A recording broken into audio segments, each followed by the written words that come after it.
이시안의 읽은 척 책방. 안녕하세요. 성신여대 겸임교수이자 비즈니스, 테크, 인문 쪽으로 글을 쓰고 있는 작가 이시안입니다. 일단 오늘 소개해드리는 책은요, 제목이 너무너무 공감이 가는 책입니다. 작가도 직접 겪었던 증상들을 소개하는데 그 증상들을 보면 와, 그냥 내 얘기 아니야? 내 얘기 어떻게 알고 썼지? 싶을 정도로 확 와닿는 게 있습니다. 그런데 이 책이 베스트셀러에 오르면서 많이 팔리기도 했었거든요. 그건 그만큼 많은 분들이요, 이런 피로에 공감하고 있다라는 뜻이기도 하니까 피로는 그냥 현대인의 그림자 같은 것이 아닌가 하는 생각도 듭니다. 그런 피로를 물리칠 수 있는 방법을 알려준다니까요. 눈을 기울여서 읽어볼 가치가 있는 책입니다. 오늘 소개해드릴 책은요, 에이미 샤의 나는 도대체 왜 피곤할까? 입니다. 면역학 전문의인 에이미 샤가 피로에 관심을 가지게 된 계기는요, 자신의 교통사고 때문이었습니다. 면역 전문의였지만 또 다른 의사시험도 준비하고 있었던 데다가 두 아이를 키우는 워킹맘이었는데요. 직장에서 생각보다 늦게 끝나서 유치원, 정확하게는 가라데 도장이요. 가라데 도장에서 아이를 픽업하기 위해 서두르다가 큰 교통사고를 당하게 됩니다.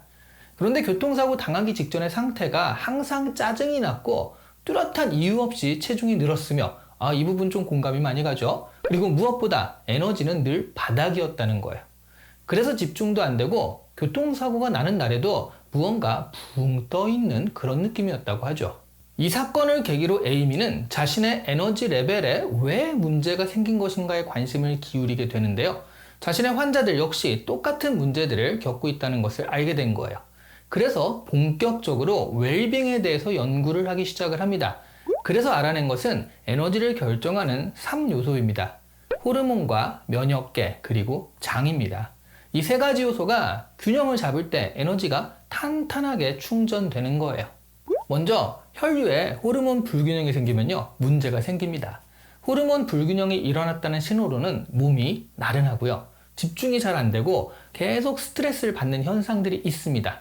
계속 이 상태로 놓아두면 결국 만성 질환이나 체중 증가, 질병으로 이어지게 되기도 하고요. 이렇게 들어보니까 지금 다들 호르몬 불균형 상태인 것 같지 않으신가요? 호르몬을 망가뜨리는 요인으로는 스트레스가 있는데요. 스트레스는 일반적으로 자신이 통제할 수가 없는 경우가 많습니다. 갑자기 튀어나온 클레임이나 고객의 컴플레인을 내가 어떻게 할 수 있는 건 아니잖아요. 그래서 현실적으로 자신을 제어할 수 있는 것 중에 호르몬과 연관된 것은 먹는 거예요. 호르몬 흐름을 망가뜨리는 음식들은 가공식품이나 과다한 술, 그리고 당, 그리고 농약이 쓰인 채소 등이 있습니다. 그러니까 이왕이면 유기농을 먹어야 한다는 거죠. 그리고 무엇을 먹느냐도 중요하지만 언제 먹느냐도 중요해서요, 각자 고유한 생체 리듬에 맞춰 간헐적 단식을 하는 것이 제일 좋다라고 이야기를 합니다. 면역계에 문제가 생겼다는 신호는요, 만성 염증으로 나타납니다. 만성 염증은 에너지 거머리라고 할 수 있는데요. 염증이 생겼다는 것은 면역계가 계속 일하고 있다라는 얘기고요. 여기에 몸에 에너지가 집중되고 있기 때문이거든요. 만성 염증이라고 하니까 몸에 상처나 붓기 이런 것만 생각하시는 분들이 있는데, 만성 염증성 질환이요, 뇌졸중, 만성 호흡기 질환, 비염이나 폐 이런 것들이죠. 심장병, 암, 비만, 당뇨병 같은 것들입니다. 세계적으로 5명 가운데 3명이 이 만성 염증성 질환으로 사망한다고 하니까 이게 남의 이야기는 아닌 거예요. 이에 대한 대응 역시 식단과 생활습관 개선인데요. 식단에서는 식이섬유 섭취가 굉장히 중요하다고 합니다. 그리고 발효식품도 좋은데요, 김치도 바람직한 음식으로 뽑고 있어요. 나쁜 음식 중에 첫 번째로 뽑히는 것은 당입니다. 너무 단 것은 피해야 하는 거죠. 그리고 장 건강인데요, 장 미생물은 전체 면역계의 설정값을 결정한다고 하죠. 장이 나쁘면 생기는 증상들을 보면요, 직접적으로는 변비나 복부 팽창 같은 소화 문제가 있고요, 그게 우울이나 불안 같은 감정적 문제와 연결이 된다라고 하죠. 그리고 머리가 흐릿해지는 브레인 포그나 피로, 습진이나 건성 같은 피부 문제, 알레르기, 천식 등 다양한 문제들이 생겨요.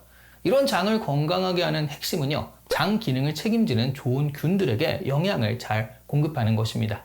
이렇게 정리하면서 에이미는 WTF 계획을 제시합니다. 이 부분이 사실 이 책의 장점인데요. 연구자, 의사로서 왜 그런지에 그치는 것이 아니라 그것을 어떻게 실제적으로 실천할지 아주 구체적으로 계획을 제시하거든요.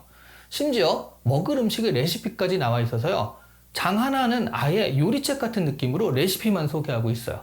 에이미의 WTF 계획은요. Why the F로 시작되는 그 비속어 있죠. 네, 그거의 준말이에요. 도대체 왜 이렇게 피곤한가? 라는 뉘앙스를 강하게 전달하는 건데, 이 비속어를 사용했으니까 한국말로 부지하자면, 나는 왜 이렇게 개피곤하지? 뭐 이런 정도로 번역할 수 있지 않을까 싶습니다. 이 책에 제시된 2주간의 절제된 식단과 먹는 습관을 따라 실천해 볼 수도 있고요. 이 책에서 제시하는 원리나 의에 따라 자신이 2주간의 식단을 짜볼 수도 있겠습니다. 주의할 것은 너무 빡빡하게 지키려고 하지 마시고요. 자신의 환경과 습관에 맞게 여유를 두는 것이 계획을 지킬 수 있는 길이다 라고 에이미도 말을 합니다. 이렇게 2주만 WTF 계획을 실천해도 기본적으로 에너지 레벨이 올라가서요. 삶의 퀄리티가 향상되는 것을 느끼실 수 있을 거라고 하죠.